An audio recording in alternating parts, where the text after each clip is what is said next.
বৃহস্পতিবারে ভুলেও এই কয়েকটি জিনিস মানুষকে দিবেন না, না হলে আপনাদের সংসারে মা লক্ষ্মী থাকবে না। ওই জিনিসটা দেওয়ার সাথে সাথে মা লক্ষ্মীও আপনাদের সংসার থেকে বিদায় নেবে। এমনকি যাকে দিবেন তার বাড়িতে মা লক্ষ্মী বসবাস করবে। তাই ভুলেও বৃহস্পতিবারে এই কয়েকটি জিনিস মানুষকে দেবেন না। 1 নাম্বার, চাল।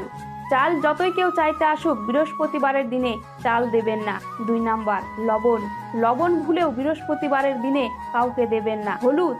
হলুদ মা লক্ষ্মীর খুবই প্রিয়, তাই হলুদ বৃহস্পতিবারে ভুলেও কাউকে দেবেন না। সে যতই দরকারের জন্য আসুক না কেন, আপনি ভুলেও হলুদ কাউকে বৃহস্পতিবারের দিন দেবেন না। এমনকি বৃহস্পতিবারের দিন রাত্রের বেলা যদি কেউ টাকা চাইতে আসে, তাহলে টাকাও ভুলেও বৃহস্পতিবারের দিন দিবেন না। সে যতই আপনার কাছে টাকা পাক, বৃহস্পতিবারের দিন সন্ধ্যেবেলা কিংবা রাতের বেলা টাকা দেবেন না।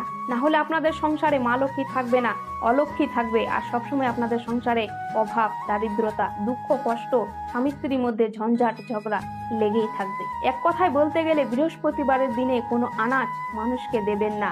এমনকি রাত্রের বেলা টাকা পয়সা দেবেন না, না হলে আপনাদের সংসারে সর্বনাশ হতে সময় লাগবে না।